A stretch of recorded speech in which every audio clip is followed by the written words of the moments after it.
Hey there folks, it's Carson C. Graham. Welcome back to Financial Tea. I know it's been a while. I had surgery back in 2021 and I spent most of the time recovering in 2022. I'm doing great. But listen, today we're going to be diving into a topic that's essential for people looking to build or rebuild their credit. Before we get started, don't forget to subscribe to Financial Tea and stay connected to us so you can stay rejuvenated. All of our social media accounts is FTeaLife and FTeaLife.org. And don't forget to hit that subscribe button and hit that notification bell so you can stay up to date with all the financial news and topics to help you stay rejuvenated. Let's get started. Talk about secured credit cards. Really simple terms. Let's break it down one by one. Now, say you can't get approved for an unsecured credit card, which means you don't need to make a deposit. That's okay. Start with a secured credit card. Nothing's wrong with that. I started with that. Matter of fact, my first secured credit card was with Wells Fargo. It was for $300. Now, before I talk about the strategies, let's talk about what it is. Say you say, okay, hey bank, I would like to get a credit card. You get the secured credit card. What you do is say you got approved for $500. You're gonna give the bank $500, which is a deposit. Now, while you're using the card and you're building that trust with the bank, once they feel that you have succeeded their expectations, which sometimes it's only 6 months, maybe it's a year, but they will let you know.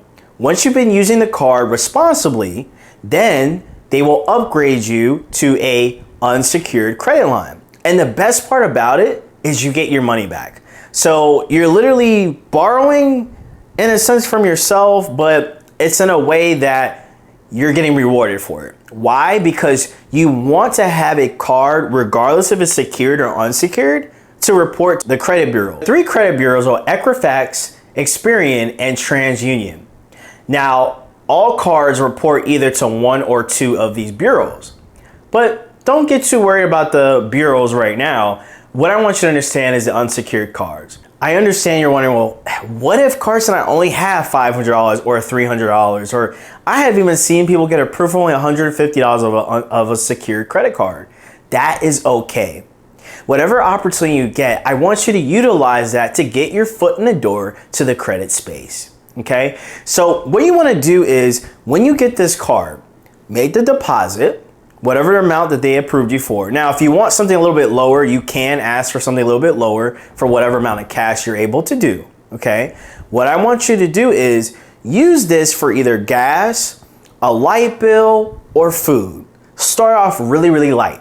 Now, what is the strategy for unsecured cards? Great question. Before you get a card, make the deposit of the amount that you got approved for. Use the card really good for about 6 months, and then see if they offer you an unsecured credit line. And it's really just that simple, to be honest with you, okay? Once you do that very responsibly, you'll be good to go. Another thing that I would like to say, a little tip, is with an unsecured card, any credit card really, is whatever your due date is, I want you to put that on your calendar as a reminder. And matter of fact, do your best to make a payment 5 to 10 business days before it's due. You'll thank me later because it's the best way to avoid interest. Now, a lot of times when you get these cards, they're gonna have their own disclaimers on there as well as too, okay? So pay attention to that.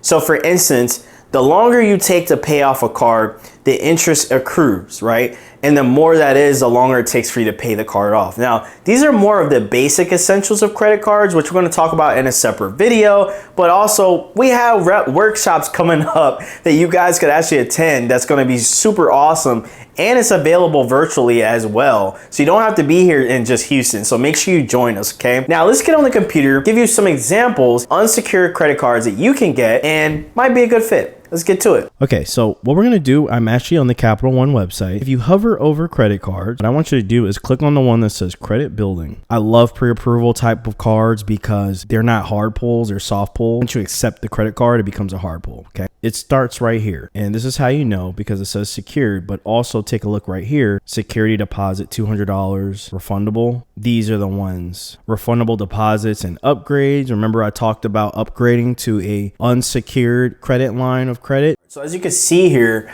you know, it's the same questions that they ask you if it's an unsecured card. So you want to make sure you put your first name, if you have a middle initial or a middle full middle name, your last name.